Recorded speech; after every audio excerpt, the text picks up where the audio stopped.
Hello, my name is Diego Alfonso. I'm your host with the Florida Aviation Network.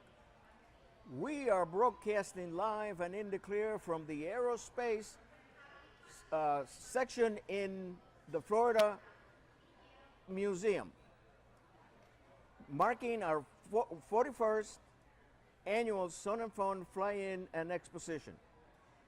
Today, our guest is Dan Johnson. Dan is the president of LAMA, and of course, he has his own website, and he is an extraordinary individual when it comes to light sport aviation and their interest. And I'm going to let him fill us on all those details.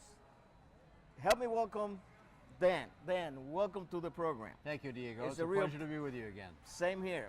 I'll tell you, it seems like it was yesterday, right? It seems like yesterday. There's too much time between air shows. There you go. And I know we have a slew of things to talk about and all that, but why don't we just begin with the LSA Mall at Paradise City? Why don't you just go ahead and take it from there?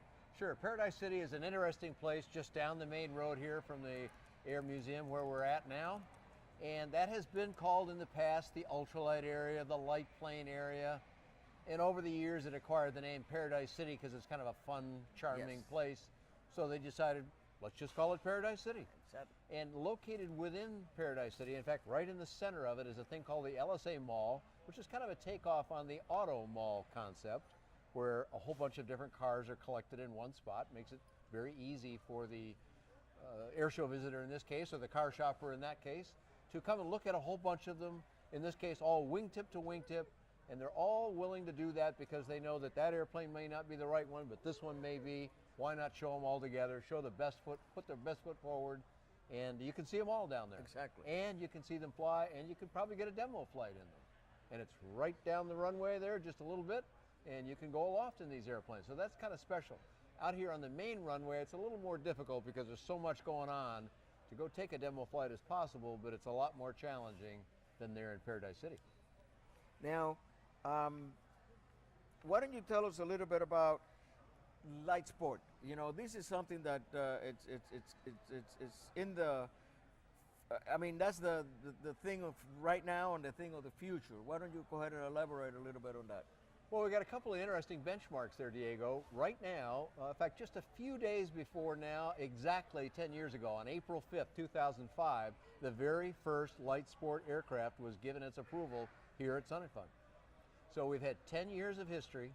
In that time, there are 135 models that have achieved FAA acceptance from more than 90 manufacturers, and more than, there's about 3,000 of them flying in the United States, but that number undershoots a bit because that's only special light sport aircraft airplanes. There's also weight shift, there's also powered parachutes, there's gyroplanes, there's motor gliders, and there can be airships, although we have yet to see any of those come on the scene. I hope there'll be one soon, but a lot of very interesting airplanes in a wild array of, it's like birds on a tropical island. There's just every kind you can imagine and all doing different things. But the interesting thing about them perhaps is that none of them are FAA certified. They're FAA accepted, but they use something called industry consensus standards from an organization called ASTM. That's a bunch of letters that you may or may not want to remember. But this is a group of people, mostly volunteers, who get together at their own expense and have written the certification scheme that all these manufacturers have to meet. And then it's all administered by the industry.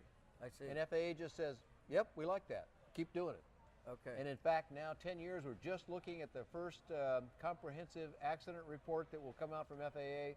And we know ahead of time, because we've tracked these things very carefully, it's going to be pretty good. FAA will call it acceptable. Okay. Because they're not going to say it's great. Of course they can't say that. No, you know that. You're old ex-FAA. Accidents are accidents. But yeah, and of course they happen, and every one is a tragedy, and I don't make light of a single one or the loss of life or equipment.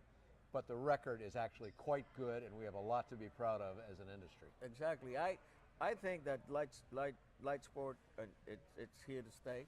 I mean, it's just the way to go. And now, because I know they're working now on eliminating actually the third-class medical. They're working on that. They're also working on a similar scheme for what we know as Part 23 certified aircraft. Cessna, Piper, Diamond, Beechcraft, Cirrus, All those meet something called Part 23. It's an FAR, Federal Aviation Regulation. And now there's an ASTM committee beginning to write the standards just like in light sport, because light sport has worked. They're going to shift to that in certified aircraft. Right. So this is a sea change, really. It's just still happening. It's not done yet, but it's they're making good progress. I was just at an air show in Germany last week, furious pace here, and they're moving right along on it. They were having meetings about it, and it's exciting to see that we little guys in aviation can lead the big guys in aviation in more ways than one. Well, I mean, you go out there in the field and you see all these airplanes that are being built right now. Number one, they're gorgeous, they're pretty, and number two, they look so good, and they're safe. I mean, that's the main thing. So, and they should be inexpensive or not as expensive. Certainly not as expensive. The price range runs, well, we're kind of sitting underneath one here. Yeah. This is the newest entry, this airplane above our heads is the newest entry to the museum, was just dedicated this week. That's a light sport right there. And that one and ones like it can be bought for as little as $35,000, ready to fly. Right. And the top of the limit is up around $200,000, but that number, even the high number, is about half what it costs to buy a certified aircraft. And the main reason is because of that cost of certification. It's so much less with this industry consensus standards thing that may sound boring, but it's really important when it's time to take out the checkbook. Exactly, exactly. Now, LAMA, Light Aircraft Manufacturing Association. Why don't you give us a rundown on that? My part-time job, my volunteer job in aviation? There you go. Yeah, I have another thing that I do for a living. We'll talk about that later if you like. But the Light Aircraft Manufacturers Association goes back to 1982, which happens to be the exact same year that FAA came out with their simplest of all rules. It's called Part 103. Yep. The entire regulation can be printed on the front and back of one piece of paper. Yeah. And it still exists, and it's still going actually quite strong. In fact, there's a resurgence there. Very interesting. So LAMA formed that same year to try and help guide the industry in the right ways to do things, because FAA was saying, go forth and do good. Right. They kind of gave us more rein, and we ran, but there needed to be some kind of oversight. You can't just do this casually, and nobody meant to, but they needed guidance. So the LAMA group, or LAMA as we call it, kind of the little brothers to Gamma, if you will. Yes. Trying to help the industry and move it forward. And we now have a number of things that we do for the industry, one of which is to put on the LSA Mall. And we do other things with communication, and we have some advocacy missions that we are starting, and had meetings with FAA just yesterday that are, I'm pleased to say, are going quite well. We're real pleased about it. Oh, sure. And I'm afraid, I'm certain that good things are going to come with that. I'm not only for pilots, but everybody involved in the industry. I mean, that's just a matter of time. Well, now, and it's not just in the USA, Diego. This is kind of a worldwide phenomenon. Oh, okay. ASTM standards can be used in any country. They're not just for FAA. Oh, I didn't know that. Any country. In fact, several countries have already embraced them. Australia, Colombia, South Africa. Europe is getting very close to being able to accept them for the whole European Union. China is using them. India is using them. So a manufacturer makes an airplane, declares, it's a self-declarative system it's called. He says, I've been through it, all the things line by line. I see that it meets the standards. I declare that it does, and then FAA goes through an acceptance process. Right. And then you're good to go. And then you make airplanes. And they can take that now and do it in all those other countries and more to follow. So you do one certification scheme, you're done in many countries. Now, each country sometimes layers a couple of things on top of that. Some tweaking. Yeah, China they do something called type design approval, but it's basically kind of a little closer check Yes. To what's already been declared, but they accept those ASTM standards. So we have 3,000 of them in the United States, but there are that many being delivered every year around the world. In fact, it's 2 to 3 times as many as single-engine piston airplanes being built in the certified world. Right. Because they're lower cost, and they're lower cost because they have an easier regulatory barrier. Yes. So it's really quite a remarkable thing. We all go through some FAA bashing once in a while. A little bit of that's a good thing. Sure, of course. But the fact of it is those guys stuck their neck way out and said, we're going to try this thing and see if it works. 10 years ago. Yes. Today they can look back on it, and all those people who pushed that through deserve a round of applause for doing well. So well that even the certified world is now going to adopt it. I was one of the ones that was surprised by that, because I'm an ex-Fed, And like I said, I never bash the FAA. I think that their intent is to keep a safe Of course, that's the aviation purpose. world, and we all know that. And but to me, it was because usually it's so complex. Everything is so complex. Well, maybe it didn't start out that way, but it kind of gets that way. You sort of add another thing, Sure. add another thing. Pretty soon it becomes just a difficult situation to plow through all that stuff. Sure. And how do you take that away? Yeah, It's not easy to it's take not that easy. away. So Especially- sometimes it's easier to just clean the table and start over. Especially when the creator of most of the stuff was ourselves, with the flying Right. public, because the first regulation, there was only 22 regulations back in the 20s. The machine leaks, don't fly.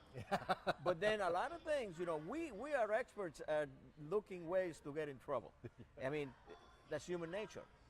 We can't eliminate the unwise.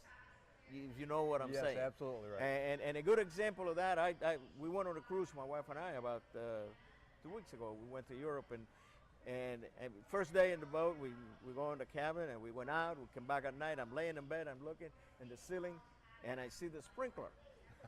But around the sprinkler, I noticed something written. So I told my wife, put the lights on. She put the lights on. It says, "Do not hang articles from sprinkler." So I'm talking to the Somebody did, or they wouldn't have put the sign That's up. a regulation. That's right. Do not.